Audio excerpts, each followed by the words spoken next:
اللہ رب العالمین سورہ احقاف میں ارشاد فرماتے ہیں ان الذین قالوا، بے شک وہ لوگ جنہوں نے کہا ربنا اللہ، ہمارا رب اللہ ہے، ثم استقاموا، پھر اس پہ ڈٹ گئے، فلا خوف علیہم ولا هم یحزنون، تو نہ ہی ایسے لوگوں پہ کبھی کوئی خوف ہوگا اور نہ ہی یہ غمگین ہوں گے، نہ کبھی یہ خوف زدہ ہونے والے، دنیا کی رکاوٹوں سے، دنیا کی پریشانیوں سے یہ خوف زدہ نہیں ہوتے، ان کی نظر رہتی ہے اللہ کی ذات پر، آخرت کے دن پر ان کی نظر ٹکی رہتی ہے۔ فلا خوف علیہم ولا هم یحزنون، اور یہ غمگین بھی نہیں ہوں گے کل قیامت کے دن۔ لیکن ربنا اللہ ثم استقاموا، انہوں نے کہا ہمارا رب اللہ ہے اور پھر اس پہ ڈٹ گئے، پھر انکار نہیں کیا، کوئی بھی معاملہ درپیش آیا، پھر بھلے انہیں پتھر مارے گئے، ان کا خون بہایا گیا۔ بھائیو، آج آپ کے راستے میں بہت سی رکاوٹیں پیش آئیں گی، یہ سفر ہے زندگی کا سفر۔ جناب محمد الرسول اللہ صلی اللہ علیہ وسلم نے ارشاد فرمایا انسان اس دنیا میں مسافر ہے، اور وہ زندگی ایسے بسر کرے جیسے کہ گزر رہا ہے اور درخت کے نیچے تھوڑی دیر قیام کیا ہے، وہ ایک قیام کرنا ہی دنیا ہے، اس نے اٹھ کے پھر آگے چل دینا ہے۔ یہاں تم کچھ دیر کے لیے ٹھہرے ہو، چند سالوں کے لیے امتحان دے کے آگے چلے جانا ہے، تو ڈٹ جانا۔ ثم استقاموا، تمہیں گالیاں بھی دی جائیں تم نے ڈٹ جانا ہے، اللہ کو نہیں چھوڑنا، تمہیں برا بھلا کہا جائے تم نے ڈٹ جانا ہے، رب کو نہیں چھوڑنا، تمہارے خلاف پروپوگنڈے کیے جائیں تم نے پھر بھی ڈٹے رہنا ہے، اللہ کے راستے کو نہیں چھوڑنا، اور تمہارے راستے میں بہت سی رکاوٹیں پیدا کی جائیں تم نے پھر بھی ڈٹے رہنا۔ اور یہ ہمیں کون سکھاتا ہے؟ ہمارا رب ہمیں سکھاتا ہے، ہمارا رسول ہمیں سکھاتا ہے۔ جناب محمد الرسول اللہ صلی اللہ علیہ وسلم کی زندگی آپ کے سامنے ہے۔ 40 سال تک ہر شخص مکے میں یہ کہتا ہے کہ اس سے زیادہ اچھا درگزر کرنے والا اور غلطی پہ معاف کرنے والا اور غریبوں کا احترام کرنے والا، غریبوں کا خیال کرنے والا، بچوں پہ شفقت کا ہاتھ رکھنے والا اور کوئی نہیں۔ لیکن جیسے ہی کہا لوگوں کہو قولوا لا الہ الا اللہ تفلحون، لوگوں کہو اللہ کے علاوہ کوئی معبود نہیں ہے، کوئی الہ نہیں ہے، فلاح پا جاؤ گے، کامیاب ہو جاؤ گے، فوراً انکار کر دیا۔ مانی کسی نے جو اب تک ان کے لیے آئیڈیل تھے، نمونہ تھے کفار مشرکین کے لیے، سب سے اچھے انسان تھے ان لوگوں میں جن کے پاس امانتیں رکھوائی جاتی تھی، جناب محمد الرسول اللہ صلی اللہ علیہ وسلم۔ آج آپ صلی اللہ علیہ وسلم نے کہا لوگوں کہو لا الہ الا اللہ، اللہ کے علاوہ کوئی عبادت کے لائق نہیں، سب خلاف کھڑے ہوئے۔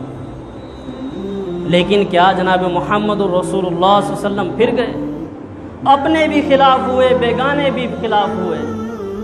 طائف کی وادی میں جا کر 3-4 سرداروں کو آپ صلی اللہ علیہ وسلم نے دعوت دی کہ میں اللہ کا رسول ہوں، مجھ پر ایمان لے آؤ اور کہہ دو کہ اللہ کے علاوہ کوئی عبادت کے لائق نہیں اور محمد الرسول اللہ صلی اللہ علیہ وسلم اللہ کے رسول ہیں۔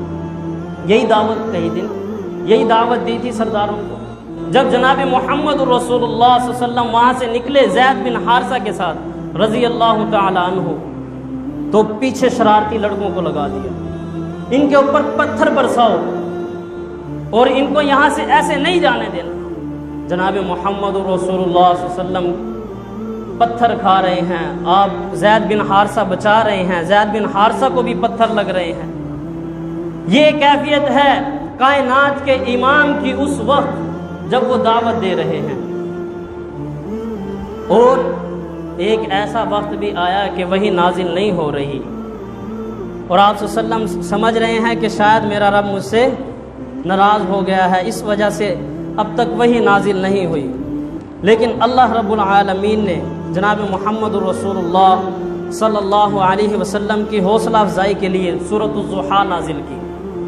کہا والضحیٰ، قسم ہے دھوپ بڑھنے کے وقت کی، واللیل اذا سجا، اور رات جب وہ چھا جائے، ما ودعک ربک وما قلا، نہ تیرے رب نے تجھے چھوڑا ہے اور نہ وہ تجھ سے ناراض ہے۔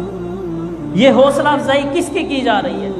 جناب محمد الرسول اللہ صلی اللہ علیہ وسلم کی۔ یعنی جب پریشان ہوئے تو صرف اس لیے پریشان ہوئے کہ میرا رب تو مجھ سے ناراض نہیں، کہیں ایسا تو نہیں میرا رب مجھ سے ناراض ہو گیا ہے۔ باقی لوگوں نے جادوگر بھی کہا، لوگوں نے یہ بھی کہا یہ تو سحر ہے، جادو ہے، لوگوں نے یہ بھی کہا کہ یہ جھوٹا کلام ہے، معاذ اللہ، ھذا سحر مبین، یہ تو کھلا واضح جادو ہے۔ لیکن جناب محمد رسول اللہ صلی اللہ علیہ وسلم نے صبر کا دامن نہیں چھوڑا۔ کوئی آپ کو یہاں بخشنے والا نہیں ہے۔ اگر آپ نے تعلق مضبوط کرنا ہے تو اپنے رب کے ساتھ تعلق مضبوط کیجیے۔ لوگ آپ کو کاٹیں گے، لوگ آپ کو جلائیں گے، لیکن آپ نے رب کا راستہ نہیں چھوڑا۔ لوگ تانے بھی دیں گے آپ کو، یہ بھی کہیں گے ملا بن گیا، مولوی بن گیا، لیکن آپ نے رب کے راستے کو نہیں چھوڑا۔ لوگ یہ بھی باتیں کریں گے آیا بڑا حاجی نمازی، نمازیں پڑھنے والا۔ اب ہر طرح کا آپ کو طنز کیا جائے گا۔ جب آپ سے کوئی غلطی ہوگی لوگ یہ بھی کہیں گے کہ داڑھی رکھ کے جھوٹ بول رہا ہے، جبکہ کہنا یہ چاہیے کہ کلمہ پڑھ کے جھوٹ بول رہا ہے۔ جس نے کلمہ پڑھا ہے اس نے یہ ویریفائی کیا ہے کہ اب میں جھوٹ نہیں بولوں گا۔ جس نے کلمہ پڑھا ہے اس نے اب یہ پکا عہد کر لیا کہ اب میں گناہ کے قریب نہیں جاؤں گا، حد الامکان کوشش کروں گا کہ گناہ سے بچ۔ اس لیے لوگ آپ کو نہیں چھوڑیں گے، لوگ آپ کو طرح طرح کے تانے دیں گے۔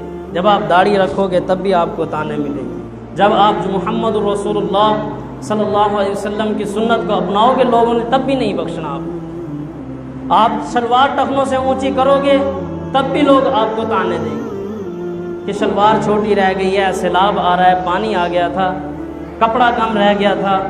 سنت رسول صلی اللہ علیہ وسلم کا مذاق اڑائیں گے۔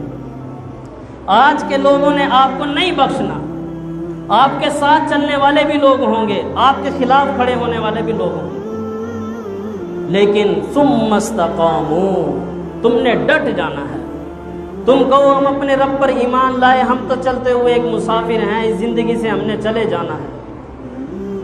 بھائیو، اگر کسی نیک شخص کا ساتھ دینا ہے تو اس دنیا میں دو، مرنے کے بعد تو دشمن بھی آ کے کہہ رہے ہوتے ہیں بڑا اچھا بندہ تھا، جب زندہ تھا تب اس کا ساتھ کیوں نہیں دیا، اس کے ساتھ کھڑے کیوں نہیں ہوئے۔ اللہ کے لیے لوگوں سے محبت کیجئے، اپنی ذات کے لیے، اپنی نفس کے لیے نہیں۔ کہو اگر میں کسی سے محبت کرتا ہوں، کسی کو میں نے دوست بنایا ہے تو اللہ کے لیے بنایا ہے۔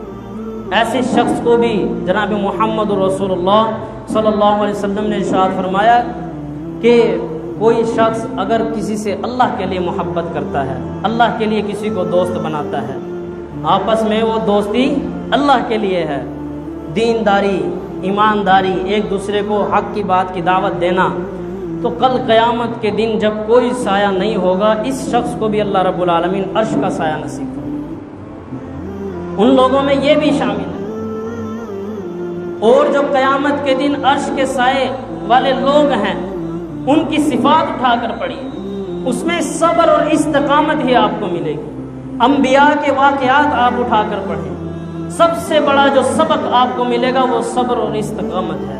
انسان بڑے بڑے دھوکے کھا جاتا ہے صرف بے صبری کی وجہ سے، انسان بڑی بڑی غلطیاں کر بیٹھتا ہے صرف بے صبری کی وجہ سے، انسان بہت سے گھاٹے کے سودے کر بیٹھتا ہے کیونکہ وہ صبر سے کام